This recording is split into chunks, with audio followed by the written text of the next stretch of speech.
Hello everyone, and welcome to another edition of Spec Commentaries. My name, of course, is Spec Son of RarestWrestling.com, the Dangerous Alliance, so on and so forth, social media. If you've seen my videos before, you know who I am. For those who don't know me, my name is Spec Son. It is my nickname. Go by the name of Spec Son, whatever you like to call. But today, on Spec Commentaries, been about a few months since I've actually done a video. So, as many of you do know, when I do a video, it's definitely about something I'm passionate about. And concerning a topic in pro wrestling, sports related, that's kind of what Spec Commentaries is all about. Something that interests me in the field of athletics in some form. That mostly is garnered towards professional wrestling.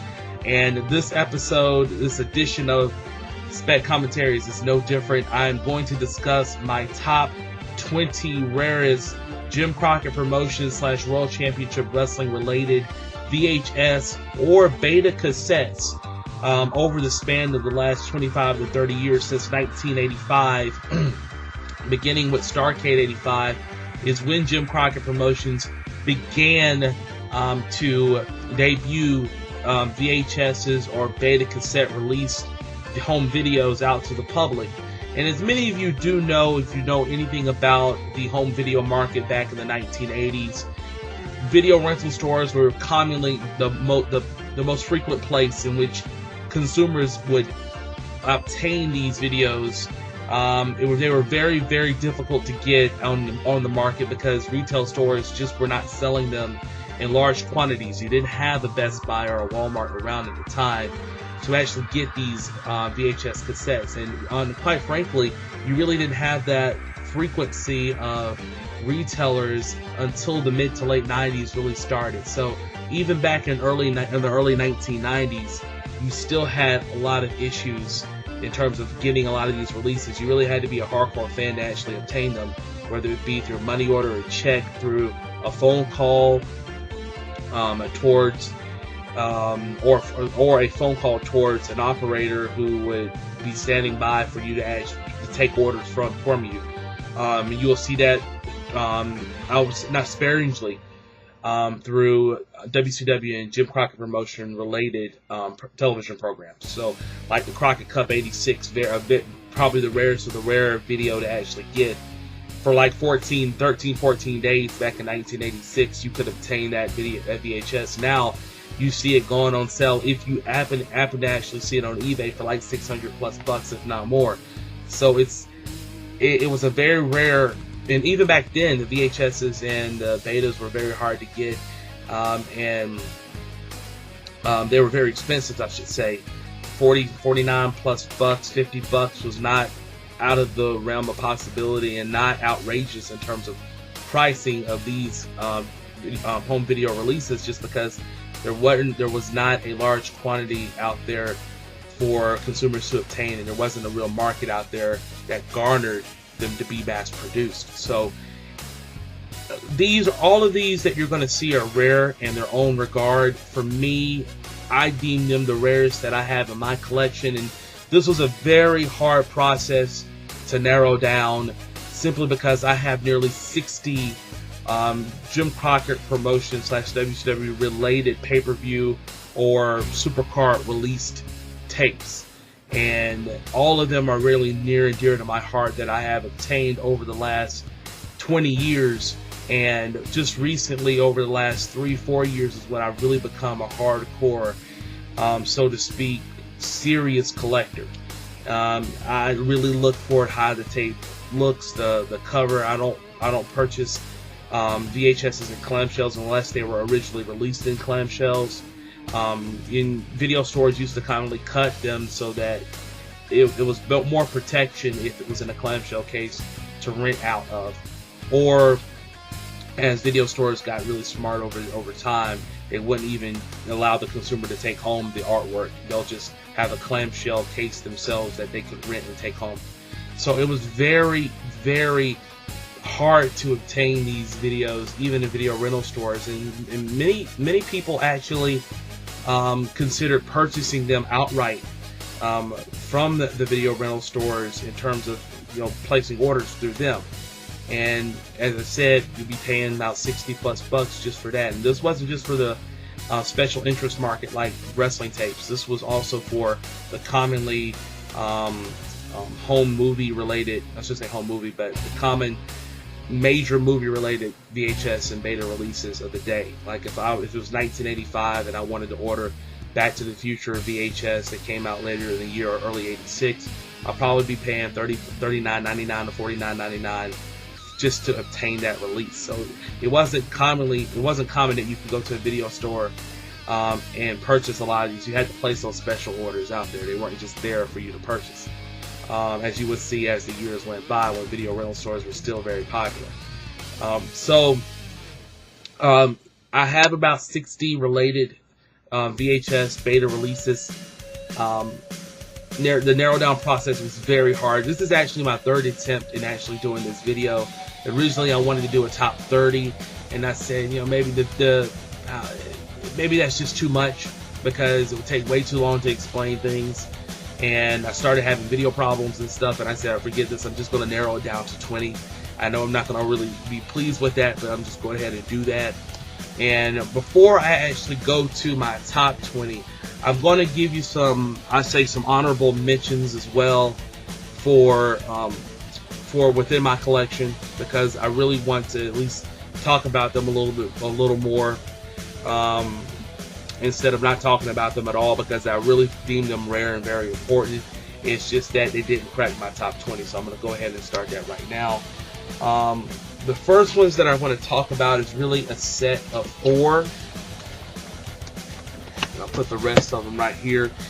And if you're part of my, you see me on social media, you probably see me post a lot of these pictures of these up. But they're the Jim Crockett related releases back in the 1980s. As you see, the Great American Bash 86 on top, featuring Dusty Rhodes and Ric Flair on the cover. Really cool event. You got Starrcade 1986, the Skywalkers, held in Thanksgiving of 1986. Second to last Starrcade to actually be held during Thanksgiving week. Got the Jim Crockett Promotions, the Jim Crockett Senior Memorial Cup Tag Team Tournament of 1986. And this is the VHS version of it. And of course, you got the War Games Bash 87, the Match Beyond featuring the Superpowers and the Road Warriors against the Four Horsemen, which was the first War Games held in Atlanta, Georgia, in the Omni. A very cool, rare release. And the reason why I wanted to do this in a quartet, so to speak, in 4, is simply because if you remember the Jim Crockett promotion related promos during the Turner Home Entertainment, early Turner Home Entertainment release video days, right at the beginning, right after you saw the Turner Home Entertainment insignia show up with the red background and that sound right at the beginning, you would have somebody basically say, now you can order these fine Turner Home Entertainment videos to your collection, and then boom, you have like a series of 5 or 6 promos of those several videos. And each of those videos, I remember looking at it as a kid around the late 80s, early 90s, as I was renting this at my local Farmore drugstore that actually sold videos. One of the first in my area to actually commercialize the videos, and also provided an opportunity for you to rent the video. So I rented like Starrcade 88, I rented like Wrestle War 89, and I continued to see these promos at the beginning, and they just captivated me. And you saw at the beginning with Starrcade 86, that was the first promo for that video. Then you had the Jim Crockett Promotions Senior Memorial Cup Tag Team Tournament 87. And then after that, you had the Great American Bash 86. And then you had War Games. And those were the first 4 that popped it up. Of course, you had others eventually that were down there as well. The Best of Starrcade from 83 to 88, that 2 VHS cassette release, or if you get the rare alternate with several wrestlers on the cover, which was in a special EP mode. And then you also had Starrcade 87, Chi-Town Rumble, was eventually a part of that as well. Even Starrcade 88 itself was a promo. You had the Danger Zone. I mean, I can go on and on and on. Great American Bash 88, The Price for Freedom. All of these commercials were really cool, and it lasted a span of about 6-7 minutes of commercial time. I don't know if that specific promo set was actually aired on live television, but essentially you had to pay $30 if you wanted to get a beta or you get a VHS cassette, and like $5 of shipping for each.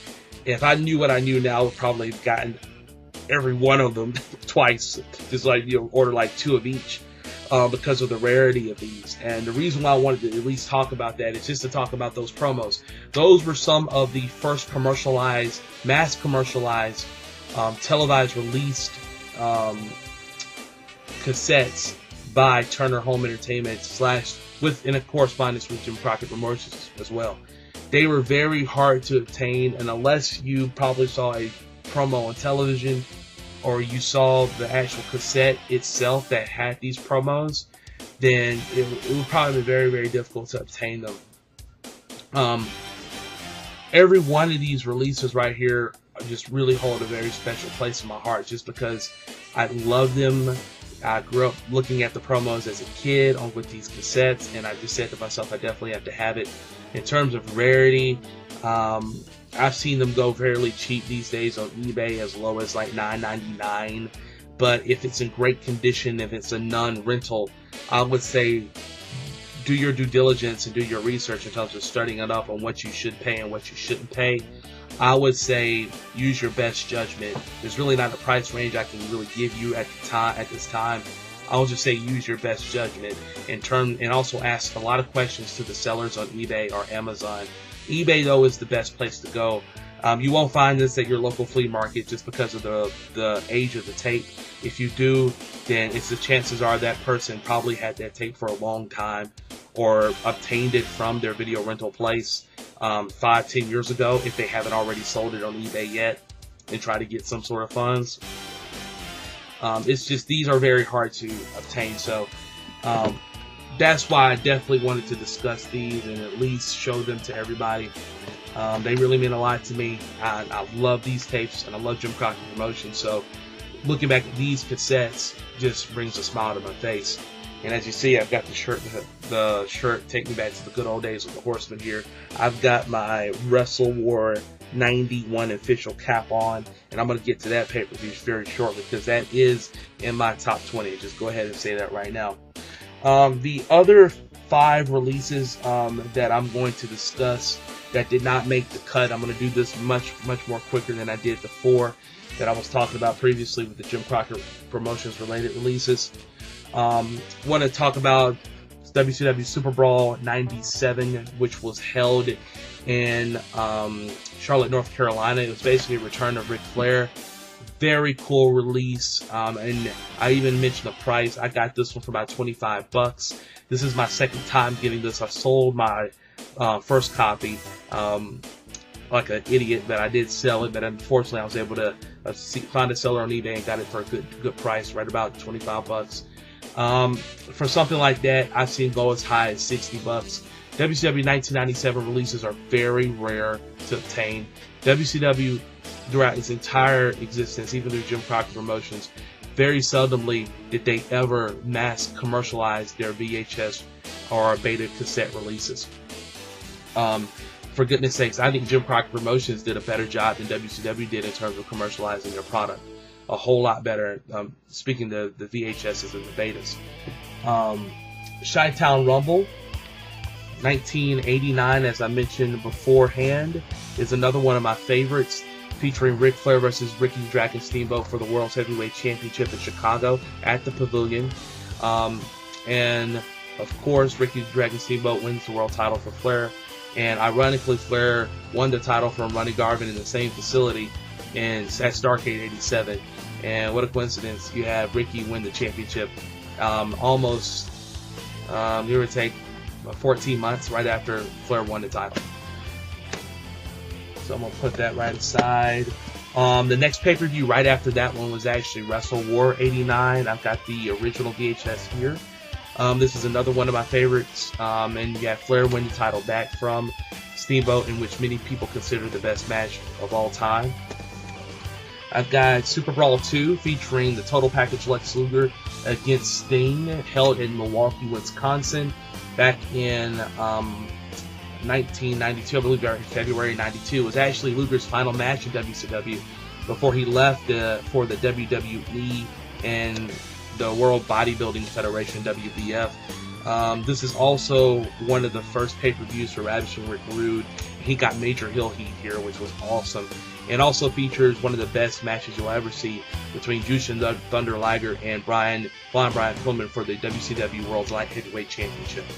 So that's another one that didn't make the cut. And also I mentioned the Starrcade 1988 True Grit. I've actually obtained this recently, and many of you do know that. If you have my Facebook page, I posted pictures of this about 3-4 months ago.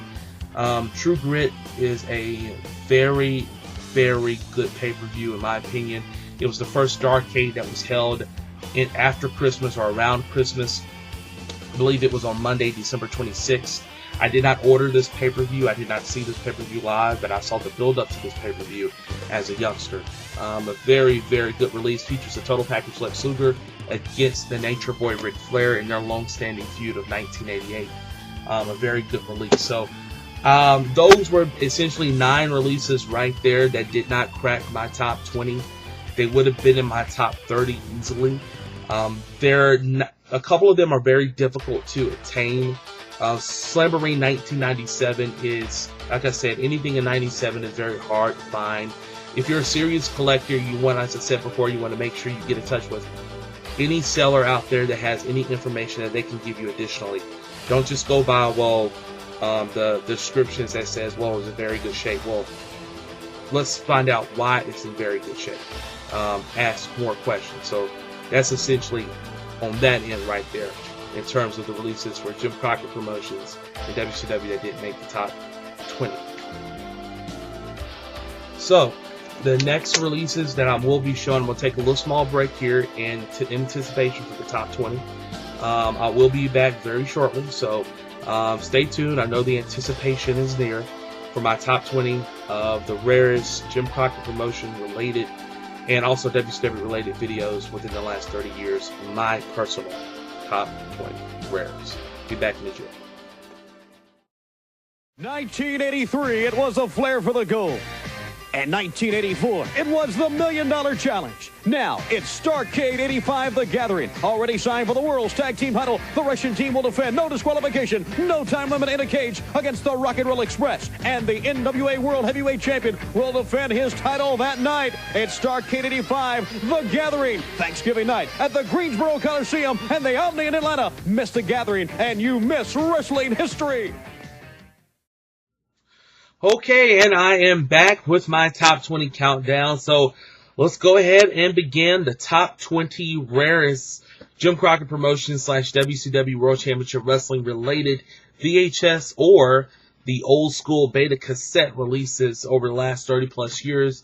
And this is of my personal collection. So without further ado, let's go get to it. Number 20 on my countdown will be which happens to be my favorite pay-per-view ever in World Championship Wrestling, and I know a lot of people feel the same way. People diss the year, but for me, I absolutely love the year. I will defend World Championship Wrestling in the year 1991 forever, and to me, the apex of that year in terms of the best of the best would be Super Brawl 1991 Return from the Rising Sun. Now, excuse me, I have a show called Spec Reviews, which I haven't done a whole lot on. It's just another segment of videos that I do about pro wrestling. And I essentially give a review about particular pay-per-views that I have seen in the world of wrestling. And Super Brawl 91 was actually the first one in the installment that I did. And this tape itself, at the time when I purchased it back in 2005 or 2006, it was one of those years.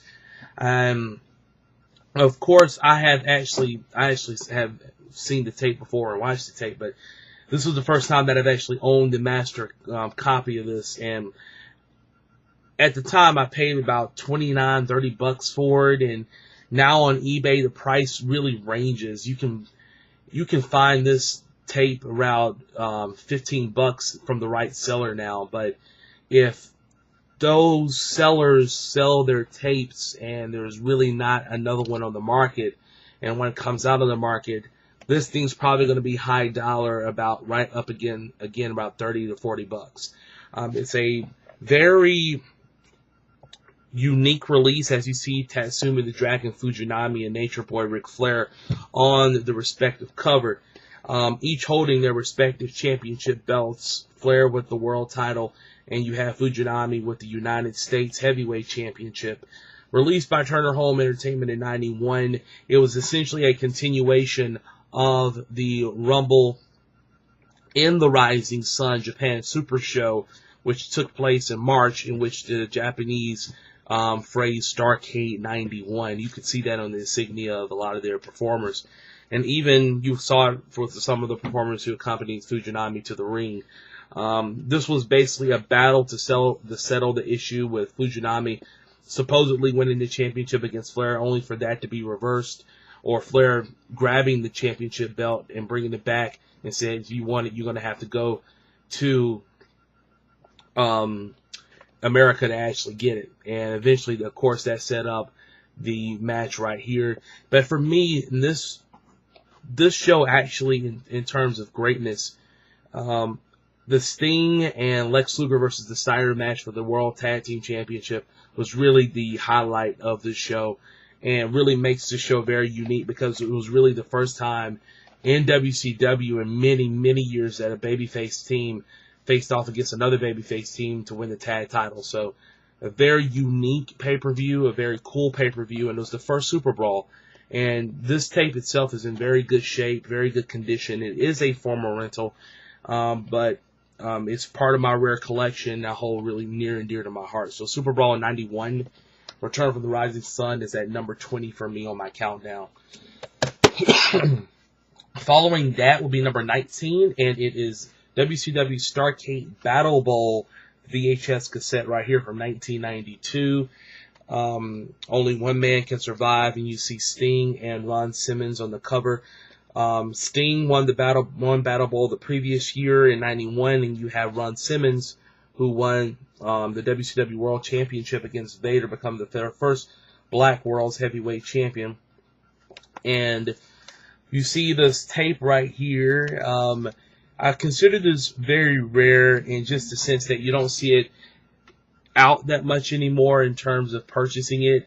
It's a very rare item to actually find on eBay or Amazon. If you do, it's high dollar. I've seen this tape go as high as $75 once. I haven't seen it go any higher than that, but realistically, you could probably get this tape in really good condition at around, I would say, between $30 and $40. If you get it any cheaper than that, then go ahead and go for it. And really the key, and you'll hear me reiterate this quite frequently throughout the countdown, is you got to be searching eBay and Amazon very frequently every day if you're a serious collector. And if you've been searching for these tapes for a long time, I think it's ridiculous that you don't actually search for these every day, because if you don't, you're going to miss out on a potential sale. A lot of the sellers like to sell these tapes at a buy it now feature instead of doing an auction base. So if you have a seller who really doesn't understand the value of it and will sell it at like a $15 rate, go ahead and do it. I actually was able to purchase this tape right at $30 not that long ago. It was really about, I would say 5 months ago is when I got this tape, and I've been looking for it for years, and I finally found a seller that was selling it at a reasonable price for me, and I went ahead and did it. This tape right here is actually not a former rental. It was purchased and owned by someone, obviously you can tell, that had kept it in a pretty decent condition in their collection for quite some time. So I'm very glad that I got this copy. Once again, Starrcade Battle Bowl in 1992, Only One Man Can Survive, featuring Sting and Ron Simmons on the cover. A very rare release, but a very release that is attainable if you're looking into certain areas. Following that, we're going back to the year 1997, and as I mentioned before, a year in which was very difficult to obtain releases from World Championship Wrestling, just because they did not commercialize it whatsoever, and it was a very, very difficult process and actually to obtain them. And this was at a time where I was going to stores and I could not find them at a Walmart or whatnot. They just weren't commercialized. So really, only place for, once again, to get them, if you could, is either through a WCW catalog, house show, or go to your local video store and engage in a process and see if they're able to obtain several copies. Unlike your mainstream commercialized movies that went to VHS or DVD back in the day, they would get multiple copies within the store because there was high demand for it. Well, even though there was high demand for World Championship Wrestling related releases, normally every video store would just get one copy of each. So to get it, you have to do a whole lot to try to get it. So given that fact, I want to talk about number 18 on the countdown, which will be World Championship Wrestling's Halloween Havoc 1997, put out by World Championship Wrestling. It features Hulk Hogan versus Roddy Piper in a very awkward and weird steel cage match, which in my opinion wasn't a really good match at all. And WCW had a very big problem back in those days. Although the company was in very good shape financially and building up in popularity, the problem with the company is that their main events tended to have a lot of lackluster in it. And around 1997, that was very evident with Hulk Hogan, who really at this time was past his prime, even though he was really at his popular rate. In terms of wrestling in the ring, his body was breaking down on him and he just wasn't that great, but his character was so over that it made the matches somewhat interesting. And you had Roddy Piper, who would take frequent breaks away from WCW to come back in a authoritative role like he was here as the acting president or whatnot of World Championship Wrestling. And he faced off against Hogan right before Hogan was to face Sting at Starrcade 1997. And also before World War III, and back in 1997 as well. So that was really the highlight, the featured highlight, so to speak, of this pay-per-view.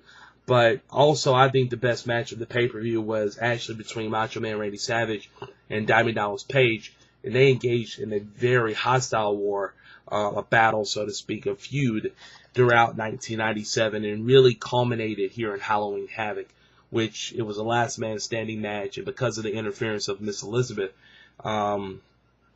you had Randy Savage as the victor in this match.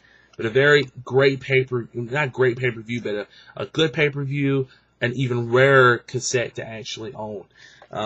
Which is once again why it pains me not to have Spring Stampede 97 in this countdown, because that's also a rare one. But I actually got this at a wrestling convention, and I got it at a very good price. I got it around $10, and about $8-10, and I don't regret it one bit because I've got this tape and I always wanted this tape just to have it in my collection. One day I'll have all the 97 related ones. I just know that's going to take some time and some real time and also money to actually obtain them. Or just like I said, find yourself in the right situation.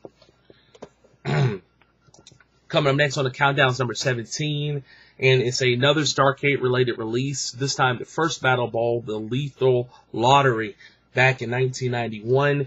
It's Starrcade Battle Bowl, the Lethal Lottery, featuring several different wrestlers on the cover.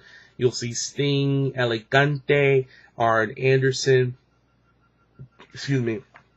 Ron Simmons, and you also had the Total Package Lex Luger, who was the world's heavyweight champion at the time, and he was also in the Battle Bowl tournament. And you had the Dogface Gremlin Rick Steiner, as you see pictured here. The reason why Scott's not pictured is because Scott Steiner had a severe arm and shoulder injury back in 1991. He missed several months from the summer all the way to the back end. I'm going to talk about that later on the countdown because this pertains to one of the VHSs that you will see on the countdown. But the year itself capped off with this event. And the Battle Bowl is essentially a creation. I'm not sure who created it, Dusty Rhodes, Jim Hurt, I don't know. But it was essentially a creation in which you would put the every wrestler that was essentially on the main roster in World Championship Wrestling. It wasn't a jobber or whatnot. And that was frequently on television. You put them, you put their names in a ping pong ball, and you put that ping pong ball in a Rolodex, so to speak, Rolodex cage, and you'll have a drawing of 2 participants that will consist of the tag team. They will face off 2 more guys who were picked within that rolling machine cage, Rolodex cage. And those 2 would be picked randomly, and they'll face off against each other. And it was like a series of 8 or 9 or 10, somewhere around there, matches. Anyway, the victors will advance to the Battle Bowl Battle Royal, and the winner of the first ring, it was kind of like set up in the War Games. You had one ring, you had another ring right next to it, and the winner of the first ring, all the participants will be placed in the first ring. And the way you will be eliminated is you had to be thrown over the top to the second ring. And then if you had advanced to the second ring, you only had one more chance. You had no more chances if you were thrown over the top rope again. This time it had to be to the floor, and you were officially eliminated. Well, the last participant in ring number 1 would remain there and wait for the participants in ring number 2 to be eliminated until there was one person in ring number 2, and then they would converge in ring number 1, and the winner was chosen. The winner, you became the winner essentially when you threw one of those guys over the top rope. Excuse me, you threw the other guy over the top rope, and as a result, you would be the Battle Bowl champion, and you got a Battle Bowl ring, so to speak, as well. Sting was the victor of the first Battle Bowl, and went on and essentially became the World's Heavyweight Champion at Super Brawl 2 a few months later against Lex Luger, the guy who he threw out to win the Battle Royal. Battle Bowl. It's so easy to say Battle Royal because that's essentially what it was.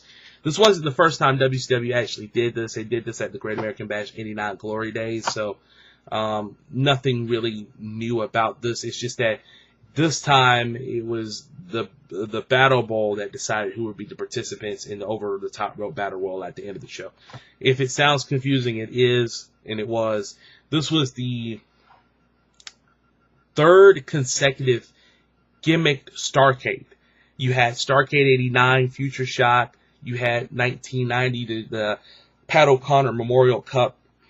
Pat O'Connor Memorial Tag Team Tournament, and this time you had the Lethal Lottery Battle Bowl. Starrcade would not be to its normal realm again, so to speak, until 1993. So I ought to tell you something right there. About 4 straight years of gimmicked Starrcades. Far cry from what it used to be. So Lethal Lottery, it caps out right at my number 17 pick. And in terms of prices and stuff, if you want to get Starrcade Battle Bowl, this is the rarest of the Battle Bowls, except for 93, which is hard to find, and it's an EP mode, very slow mode, and not great picture quality. A matter of fact, the majority of the 93 releases are not in really great shape in terms of quality in early 94 because of that EP mode situation. So this is, to me, the best Battle Bowl, the first one that you'll find right here, in my humble opinion. And in terms of prices, since it's the rarest, look to pay $35 to $40 for it for a reasonable price. But there's going to be unreasonable sellers out there just based on what the market is at the present time. So if you come across and seeing this at $59.99 or $69.99, don't be surprised because a lot of people are selling it at that rate. Coming up next on the countdown is number 16. And I have Terror Rules the Ring, a night that will haunt you forever, a.k.a. Halloween Havoc 1990 from World Championship Wrestling. This is, to me, a very underrated pay-per-view, an underrated show, and a very underrated cassette. And I actually obtained this cassette just a few weeks ago, a matter of fact, from a fantastic seller on eBay who I'm fast becoming friends with because I've purchased, I would say, 5 to 6 VHSs already from him at great prices. But he's actually a collector. He's just really ready to get rid of it and doesn't want to wait forever at a very high price to see if somebody's going to buy it and sell it. So I admire people like that because I'm very similar as well. If I've got something and I want to sell it, I'm just going to try to get it out as quickly as possible. And this happens to be a non-rental as well. You have Sid Vicious and Sting on the cover. This is Sting's first official pay-per-view after the Great American Bash 90 when he beat Ric Flair, in which he's defending the championship. So that holds a very special place in terms of this cassette. And moreover, it's in fantastic condition. This is the best I've ever seen this particular cassette and how it looks. The finish is fantastic.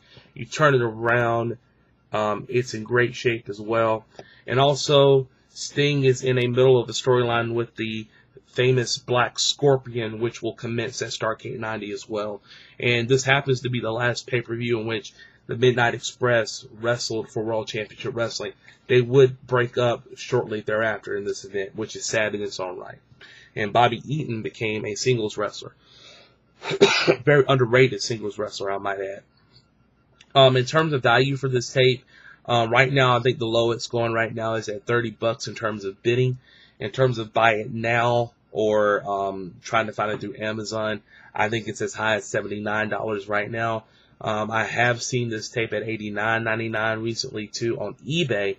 So it's a crapshoot really in terms of when you know how much you're going to pay, and bidding.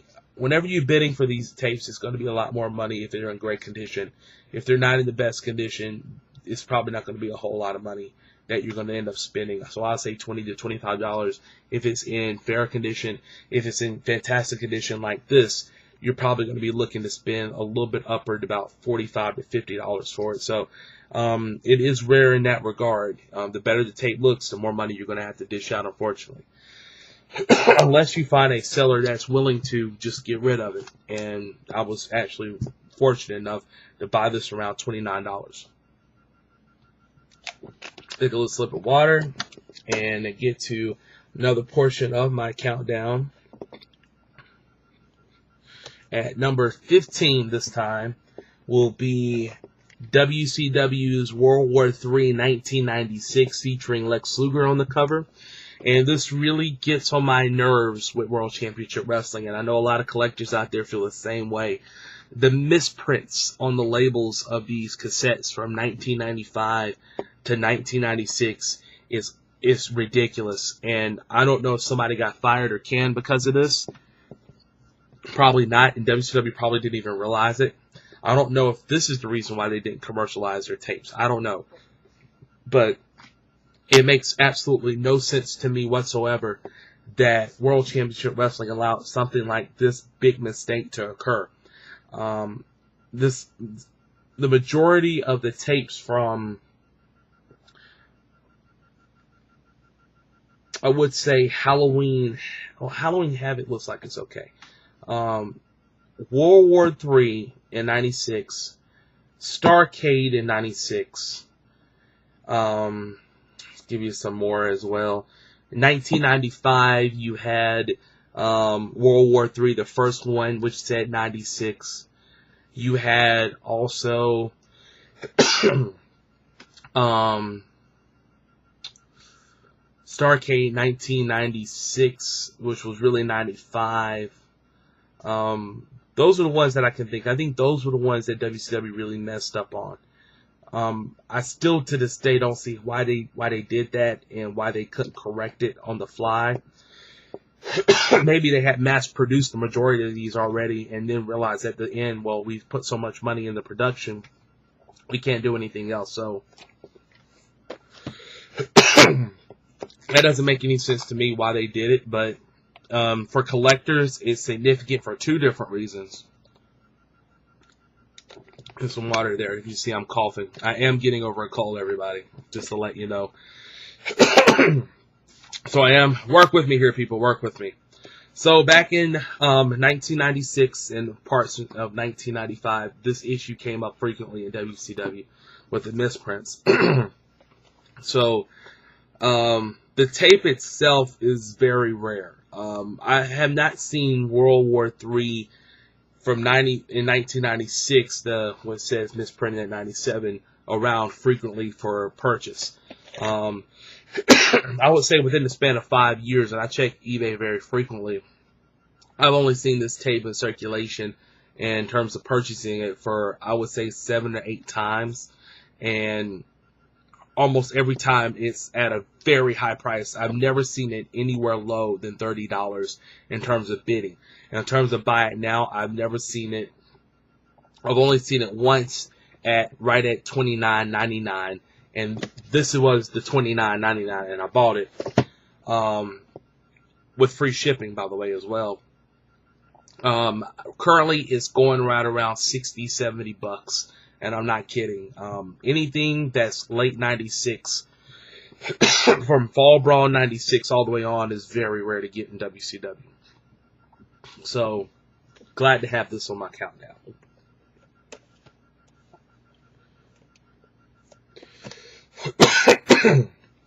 Coming up at number 14 now. And I'm trying to get everything set here.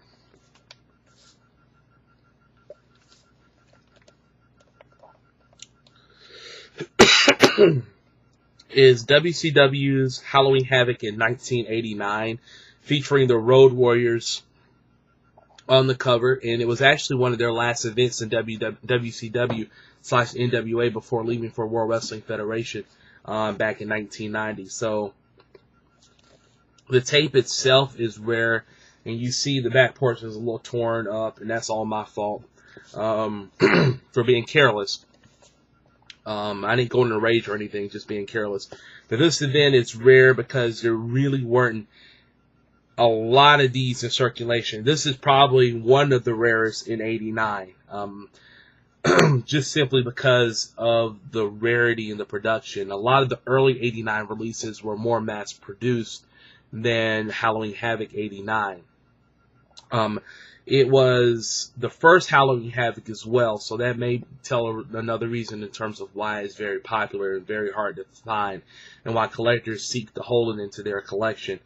Settling the score, it was a continuation, essentially, in the feud between Terry Funk and Ric Flair, as well as Sting and the Great Muta for the TV Championship. And it all, I wouldn't say commenced, but the kind of like situation going on between all four guys culminated at Halloween Havoc in a huge, massive Thunderdome cage match, which was full of electricity. You had Bruno Sammartino, who was the guest referee as well. It was held in Philadelphia at the Civic Center, so it just made sense for Bruno to be there.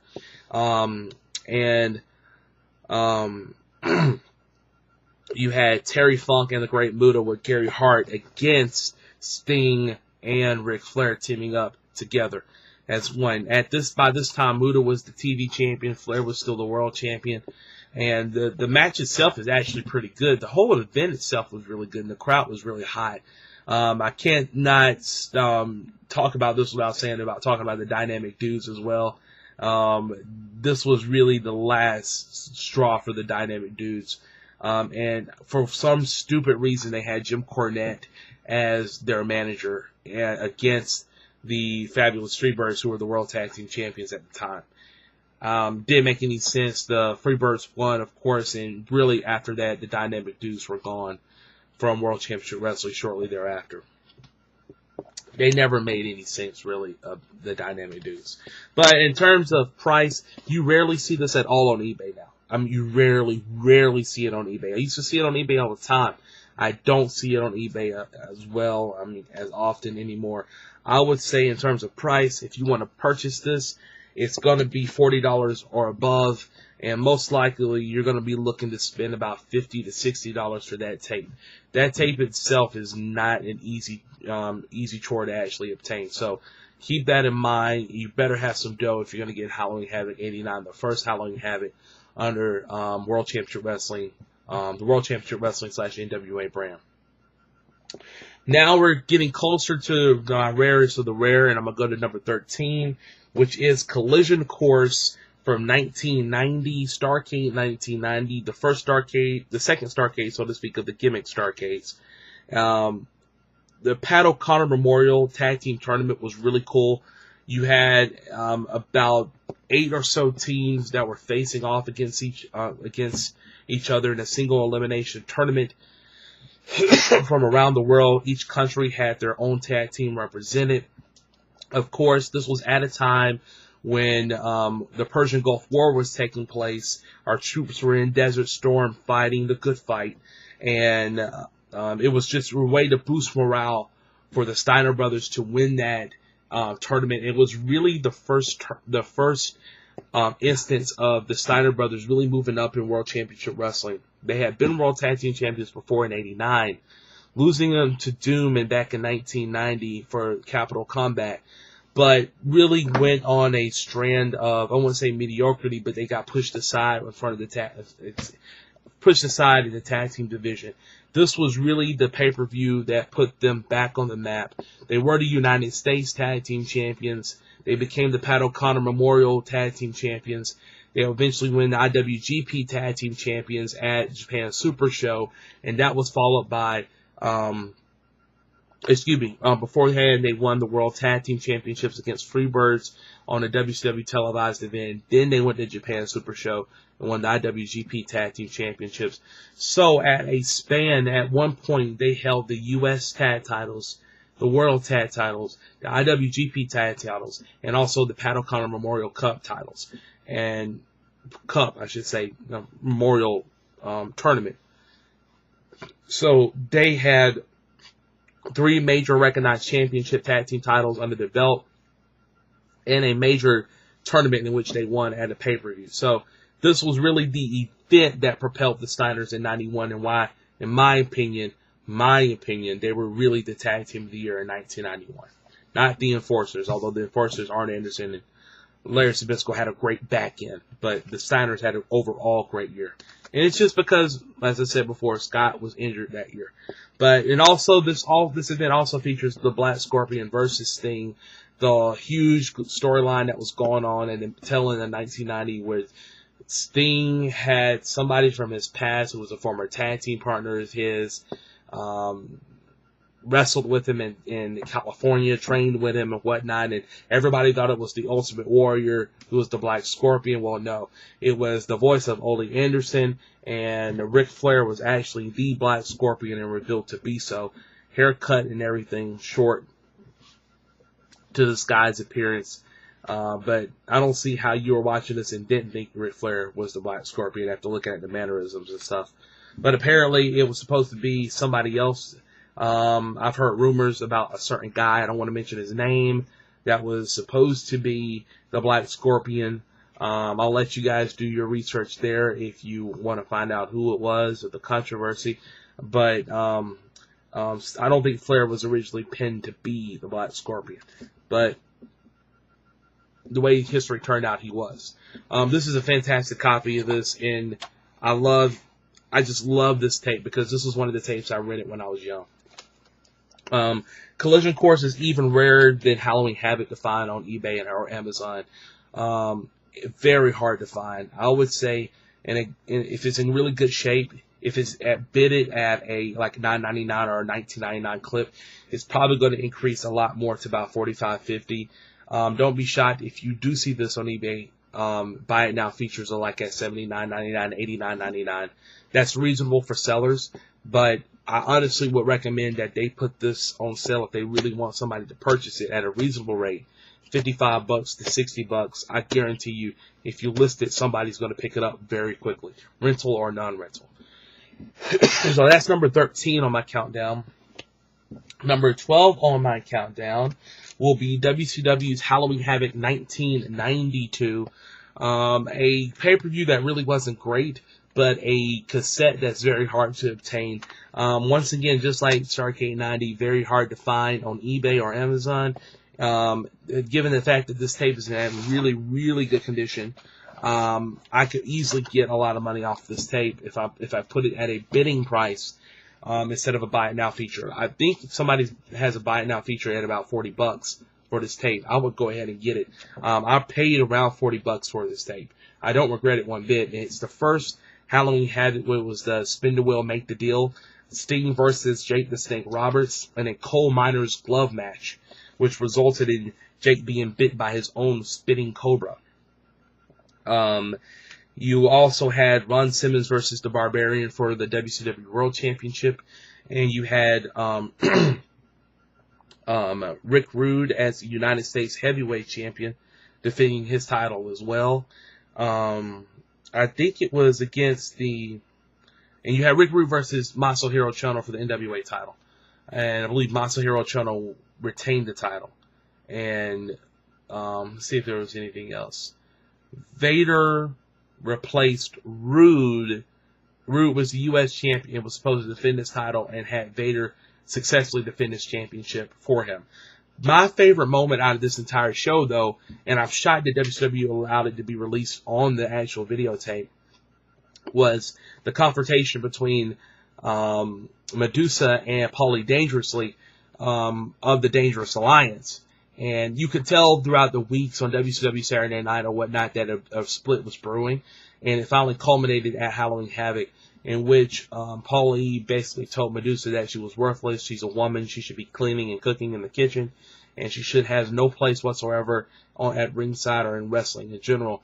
And Medusa, of course, took exception. And then Paulie and her got into a huge argument.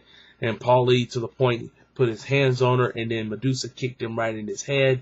And then Paulie got the mic and called her B-I-T-C-H. And said it out loud and said it proud. And I'm shocked WCW allowed that to stay in, especially since they were so kid-friendly back then. But I'm glad they did, because that's great for preservation. A good release, Halloween Havoc 1992. And number 11 on my countdown will be WCW Starrcade 1996, not 1997. As I said, you see those misprints right there about World Championship Wrestling. No, it's just not called for whatsoever to have misprints. The Giants on the back of the cover, Roddy Piper and Hulk Hogan are on the front, basically insinuating their feud and their match on the actual show. This was held in Nashville, Tennessee. Not really what you think of when you think of Starrcade, but it is what it is, or was what it was. I mean, it also featured the finals of the WCW World's Women's Championship.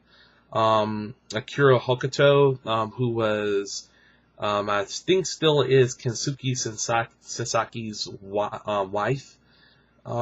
She successfully defeated Medusa to become the champion. And, let me take a look and see if there's anything else I can say about it.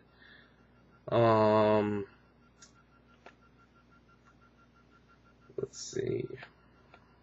Oh yeah, the Diamond Dallas Page versus Eddie Guerrero storyline. Essentially, it was the finals of the U.S. Championship, and Eddie Guerrero won the title. But Six stole the championship. That's right, Six stole the championship, so Eddie wasn't able to take on the title. The title was vacant because Ric Flair, who was the current U.S. champion during the summer of 1996, became the target of the NWO. But in actuality, he had to get surgery, which left him out of action for a while. I think the surgery was on his shoulder, I think. I'm not completely sure about that. But I know he was gone for a while. It was like rotator cuff or something, very similar to what Scott Steiner had. Since he was gone, the Giant was walking around with the U.S. Championship, and eventually World Championship Wrestling just said it's going to be a tournament. And, of course, Eddie Guerrero wins the tournament, wins the championship, and that begins the feud between Eddie and Six for that belt.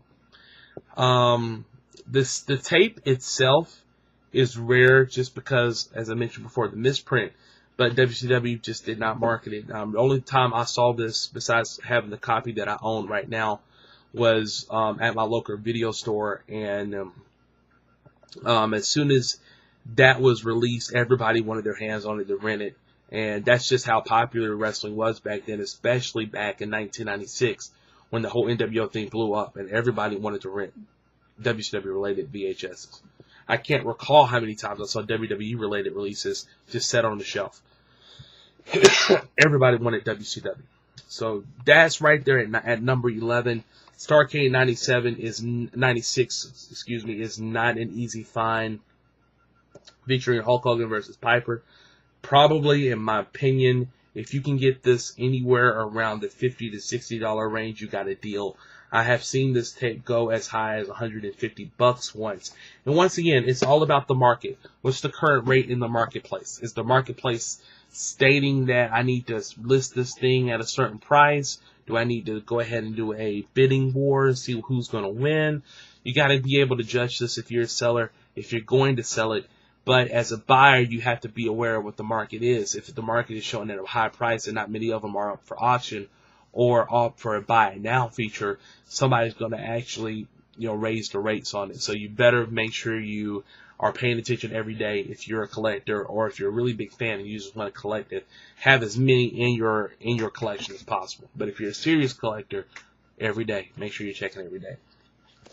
So that right there is numbers 20 through 11 for right now. Sorry about the coughing, everybody. I'm starting to get a lot better, but I have been sick recently, so please bear with me if you see the coughing and you see the water flowing.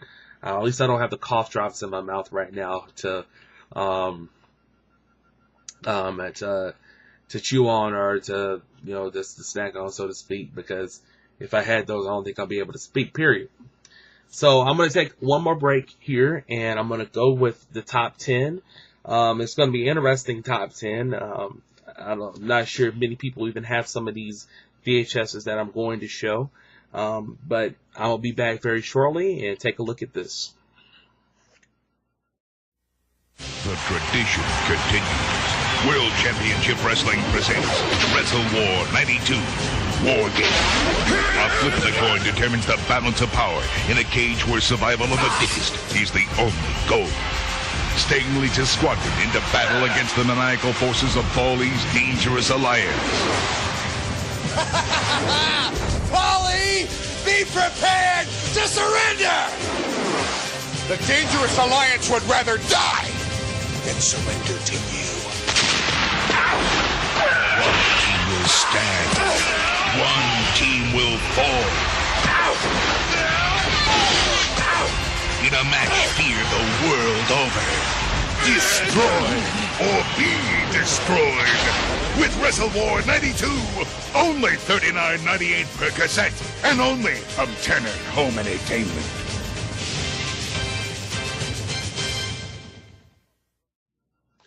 Okay, everyone, I am back. I had an opportunity to get me some more water and blow my nose and try to get some of that nasty stuff right out and flush out, as I am sick, dealing with a little cold right here. When I have allergies, I have allergies. I already have allergies 24/7, blow my nose about 6-7 times a day. So if I'm even highly sick in any other way, it's profounded, so to speak. So I do apologize about that for the video, but I definitely made sure that I wanted to do this video right now, since this is my third time trying to do it, and I just want to go ahead and get that out. And this is, like I said before, it's for educational purposes and entertainment based for spec commentaries in this edition of it.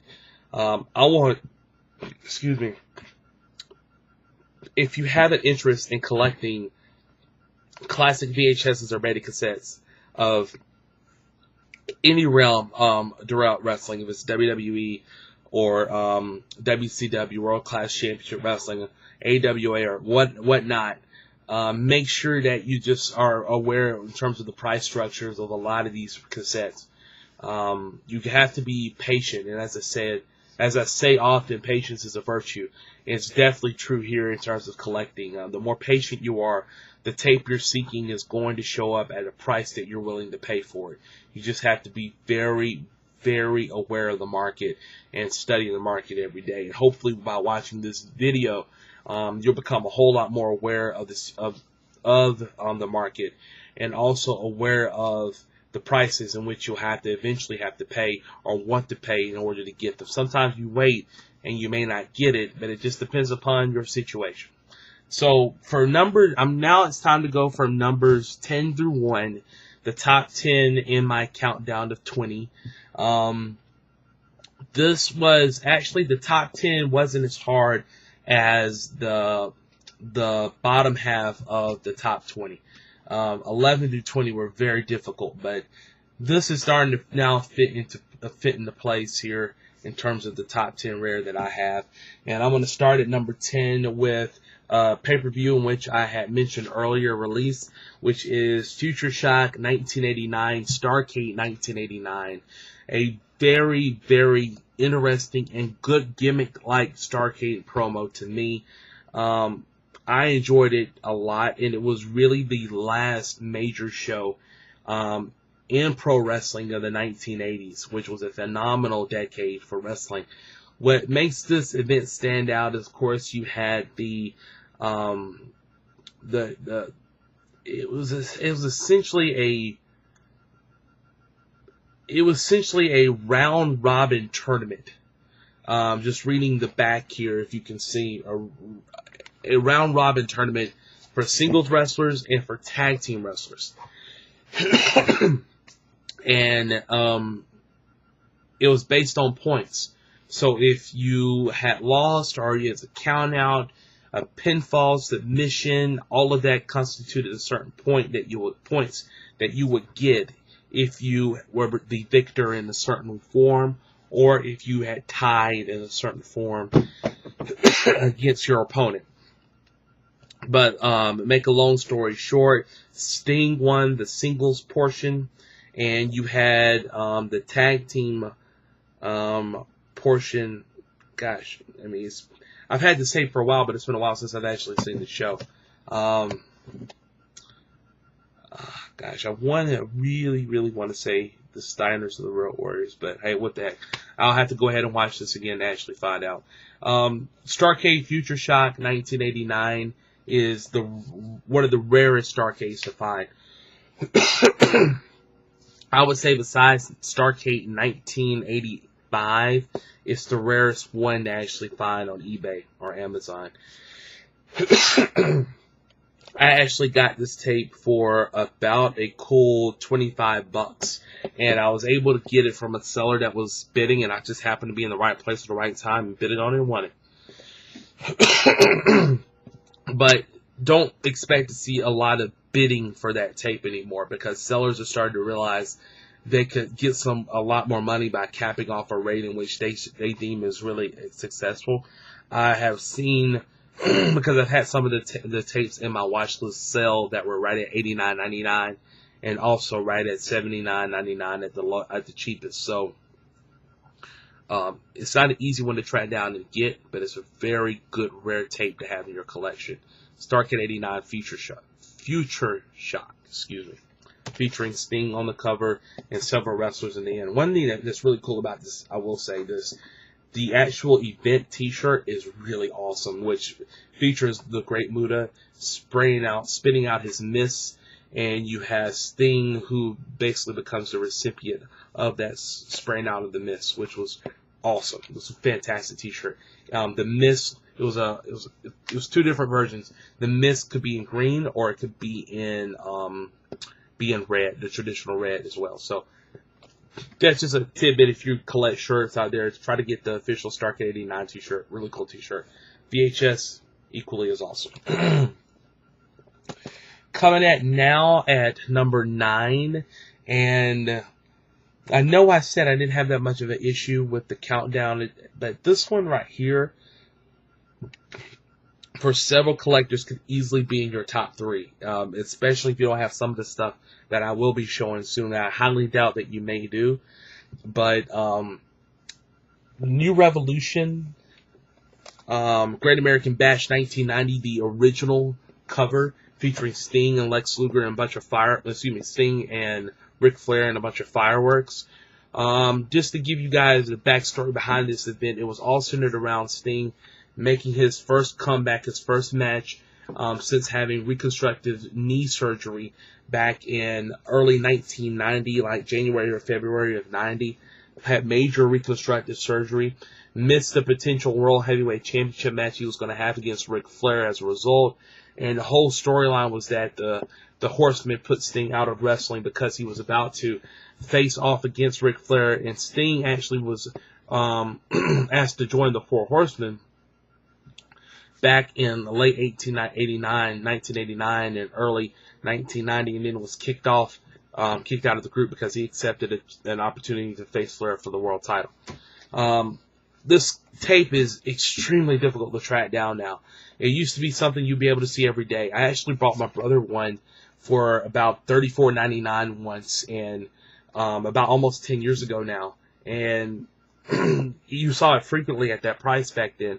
But as the years have gone by, I've started to see it less and less on eBay. Now this tape, the cheapest I have seen about $74.99 to get. I actually bought this, believe it or not, under $20 from a seller recently on eBay, who I came in direct contact with and sold it to me at this price. You talk about a debt of gratitude. That's fantastic. You would never see this tape at that lower rate. Be prepared if it's on the bidding, an auction, depending upon who's bidding. But if you catch it at the right time, I really think you can get this tape at about $35 as I originally paid it. To find it as cheap as I did in the condition that it's in, and the fact that it's a non-rental is even more impressive. Sting, of course, went on to win the World Heavyweight Championship from this event. So anytime an opponent of Ric Flair beats him for a championship, to me that makes the value of the release even more important and impressive, because that's going to lead to another reign from the guy. Great cassette. Highly recommend obtaining that. That's at my number 9 spot. Could easily be at a top 5 for anybody else. Trust me. And I'm not bragging. I'm just saying it's the truth. Coming in at number, let's see here. Number 8. Yes, right at number 8.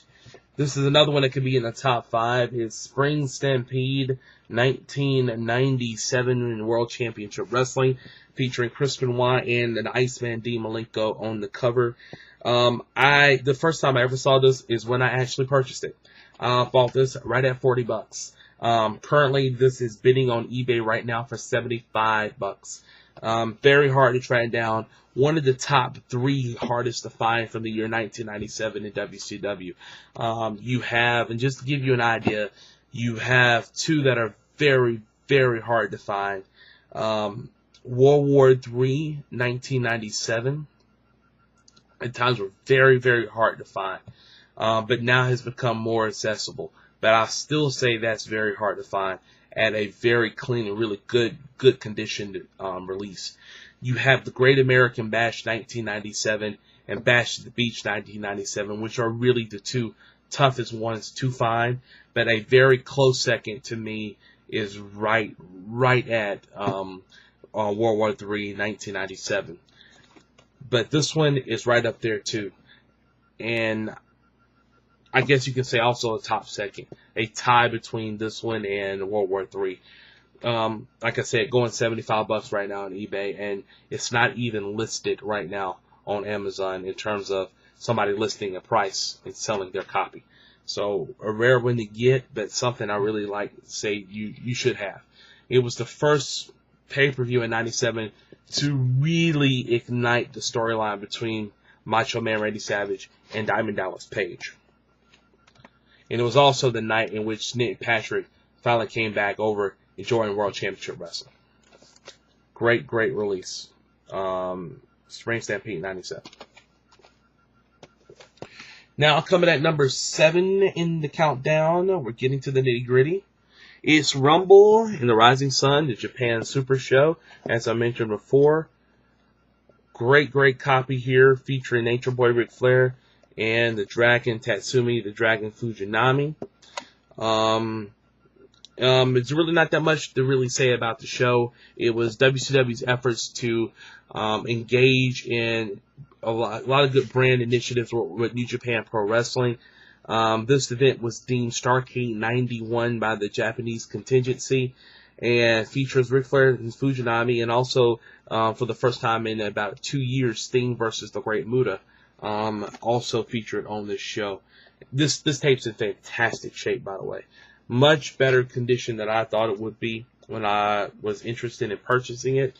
It's the best condition tape that I have seen of the Rumble and the Rising Sun. So this is definitely one that's going to stay in my trophy case for a long time. And in terms of price, right now, it's going as high as $105 right now on eBay. Somebody from Canada is selling theirs right at about $40-50, so the shipping is about that same price as well. So craziness. Not many people list that anymore. I used to see it frequently, just as I saw several other ones like the Great American Bash 90 frequently. I barely see that tape at all anymore, and I think worldwide only 2 other people are selling it. Excuse me, only 2 people are selling it at the moment. So that's at number 7. I'm happy to say I also paid under $20 for that tape. Next, we're going to War Games back in 1991 again. This time, Wrestle War 91, featuring the 4 Horsemen on the cover, Arn Anderson, Barry Windham, and Sid Vicious. Once again, commemorating Desert Storm, the Gulf War at the time, with the Army insignia on it. The commercial for this is pretty cool. You see I'm wearing the commercialized hat right here, which I absolutely love and adore, representing one of my favorite shows. Wrestle War 91, held in, I believe, right in Phoenix, Arizona as well. Weird that they were out there for a pay-per-view. But they were, and it was the 4 Horsemen versus Sting, Brian Pillman, and also the Steiner brothers in this particular match. And you had Lex Luger and Dangerous Danny Spivey, who were in a very, very good wrestling match that not many people talk about, but that was a really good one to definitely consider. And you also had that massive feud between Stan Laird, Hansen, and Vader, which was seemingly had no ending. It was that brutal. But I paid $45 for that tape. You rarely see it on eBay at all, period. You barely ever see that tape again. Don't be surprised if a seller is selling that starting right off the bat, bidding it at $20 and the bidding escalating to 70. Honestly, I don't know how much it would be listed as buy it now. I'm telling you right now, if I was selling that right there, I would list it right at $105 if you want to buy it now, and probably would get takers. This one of those things, like if you're a 91 fan of wrestling, of World Championship Wrestling, it's one of those that you need to have. And it's also very rare. A lot of WCW 91 is very rare. Alright, coming in at number 5 on my countdown will be the Crockett Cup 1988 Alternate Edition. This one is extremely difficult to obtain. I have only seen 4 of these copies in my lifetime, and 2 of which were at a local video store. The other one that I had saw prior to getting this one was actually on eBay, and it sold right around at $75 to $80 several years ago. This was like 4 or 5 years ago. So when I saw this, surprisingly, I could get this at about $15. I went ahead and I did it. And I got this for $15, but I know the rarity of this tape. The original one consists of kind of like a brown shading color on the actual cover itself, with Dusty Rhodes on the bottom commemorating his latest victory, the previous month, right around January of '88, at the Buckhouse Stampede in New Jersey. Excuse me, in New York. So it is what it is. It's a fantastic cover. It's a fantastic back portion of the cover, with Nikita Koloff on the bottom, Dr. Death Steve Williams, and Mike Rotunda, and several other wrestlers. Arn as, I should say Arn Anderson, but Ole Anderson, Tully Blanchard, Rick Steiner's on here as well. Ric Flair versus Sting in this one too. Sting versus Nikita Koloff for the world title. And it was actually held in Greenville, South Carolina as well, which is near and dear to my heart because I'm a Spartanburg guy. and Spartanburg is only 30 minutes away from Greenville. So this was held in the old Greenville Memorial Auditorium. Really cool stuff, and a very rare one to get. I can't even start to tell you how much you'll end up having to pay for it. It just really depends upon the seller, but the reason why it's rare is because I haven't seen many of these in circulation, period. And speaking of not seeing many things in circulation, seeing that I've just spoken about that, this is the first beta cassette that I'm going to discuss, and it is the Crockett Cup, Jim Crockett Cup Memorial Cup Tag Team Tournament. As you see right here, the words Beta Hi-Fi right there, and this is the actual video release.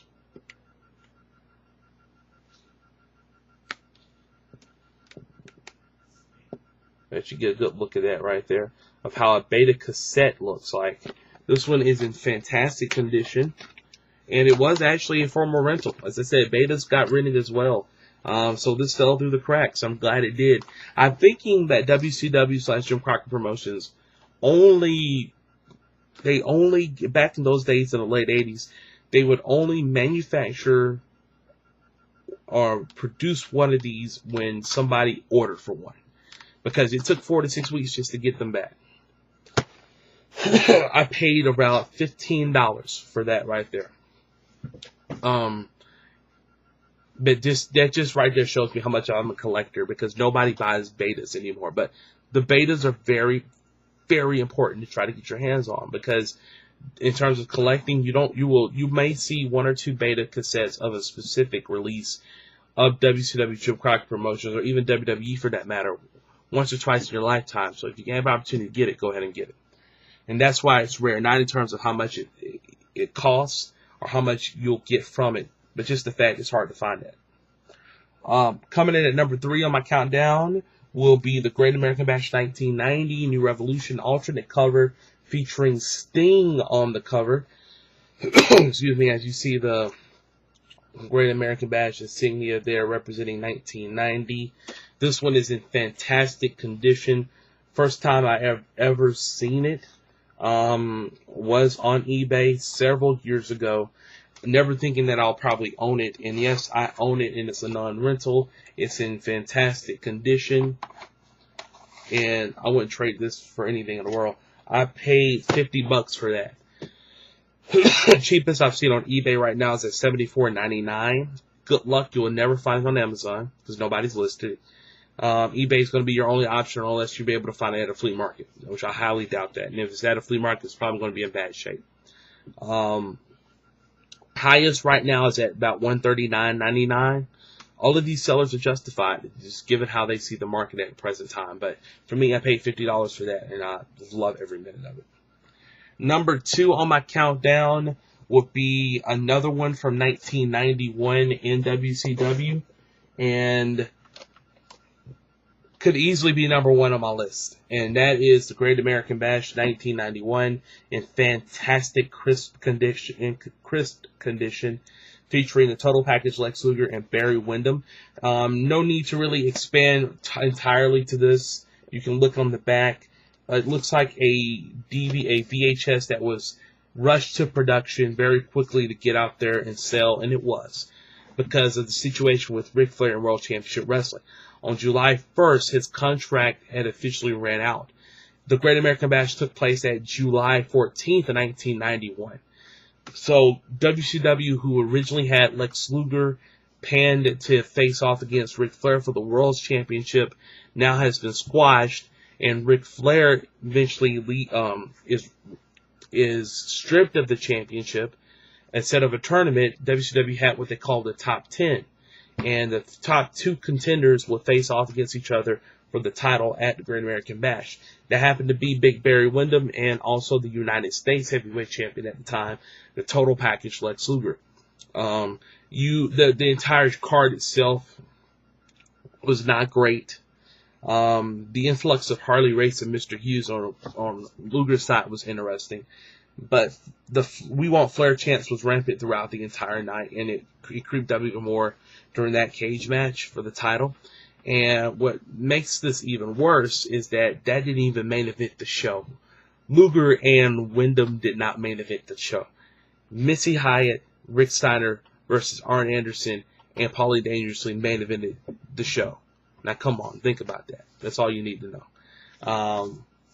And that match only lasted for like 2 minutes. So the Hardliners came and got Missy Hyatt, and it was a handicap match. Rick Steiner had to fend for himself, and he ended up beating Paulie Dangerously. So, like I said, it was a cluster. It was originally supposed to be the Steiner brothers against Barry Windham and Arn Anderson, and if I'm not mistaken, I believe it was supposed to be a match for the World's Tag Team Championship. So, wasn't meant to be, I guess, and Arn Anderson got dealt a poor hand, and so did Rick Steiner. That's right at number 2. It's very hard to find that tape. Lowest it's going right now, if by none bidding, is probably going to be $129 I got this one for roughly $100 on Amazon's website a few months back, and the seller was tremendous. It's flawless in beautiful condition. It's a non-rental, and I highly recommend that this is involved at some point into your collection because it's worth every penny. And finishing up my countdown at number 1 will be Starrcade 1985, the clamshell case. And what makes this very unique for me is the fact that I have signatures of 75% of the workers on this card on this cassette. It is actually a former rental, as you see right here, the little movie gallery signature insignia there. I have gotten the likes of Jim Cornette, Nikita Koloff, Ivan Koloff. I got Bugsy McGraw, I got Tommy Young, Magnum TA. I got Bob Cottle's signature here. I got Jimmy Boogie Woogie Man Violent on here, and his wife's signature is also on here too. J.J. Dillon, Tully Blanchard, Ronnie Garvin. I can go on and on. I love this tape because of the signatures, and I love the rarity of it as well. Back in 1985, as I said, this is the first release by Jim Crockett Promotions in terms of videos. Now, what makes it even more rare is the scarcity of copies that were distributed to the mass public. Not many people actually had an opportunity to get this, whether it was through phone order or you had to be at the house shows to actually obtain copies. So, the boxed version, which is in a glossy box, is rarer because it's the alternate cover. So, either way you look at it, if you have this, hold on to it. And I'll give you an idea of how it looks right here too. Shows you the Starrcade 85 insignia, the time, the gathering, and the time in which everything commenced, which was right at nearly at 2 hours. Another thing that makes this very unique and very, very rare is the fact that you had the match between, highly anticipated in 1985, the match between Dusty Rhodes, the American Dream, versus Ric Flair. And it was a very stellar program. Very stellar match, and something that, in my opinion, goes down in history as one of the best Starrcades of all time, and arguably some of the best ones, period, from everybody. You can actually find this now on eBay. I think somebody's selling it at $99.99 for buy it now, but I've also seen somebody sell it at $200 and actually won the bidding of it. So, and the only other ones that I can think that are rare in terms of Jim Crockett Promotions, WCW, you have Bash at the Beach 2000, featuring Booker T and Ric Flair on the cover. You also have the alternate Starrcade with the glossy cover. And you have both of the Jim Crockett Senior Memorial Cup Tag Team Tournaments of 1986. You have the one with no sound that comes in a clamshell case, without any artwork whatsoever, but a piece of paper on the middle of it that signifies Crockett Cup 86. And then you also have the colored insert with the cup on the front, specifying Jim Crockett Promotions presents the Jim Crockett Memorial Cup Tag Team Tournament of '86, which was held at the Superdome in New Orleans. So, a lot of great memories of Starrcade '85 over the last 5 to 6 years. I have owned this actually since 2006, I believe. I have had this for almost 9 years. So I'm proud of the fact that I have it. I'm proud of the fact that it's in my collection. And hopefully I can get those other rare ones and add it to it. That's essentially my top 20. I want to see what you guys got and what kind of opinions that you want to share in terms of what you've just seen. Hopefully you'll take a lot of information away from this. Just remember, patience is a virtue. If you really want to collect, make sure you're smart in how you do collect. Don't overspend. Understand and study the market before you commit to anything. But besides that, thank you for tuning in to Spec Commentaries. My name is Spec Son. Telling each and every one of you in parting, greeting, and everything in between, be spectacular in everything that you do.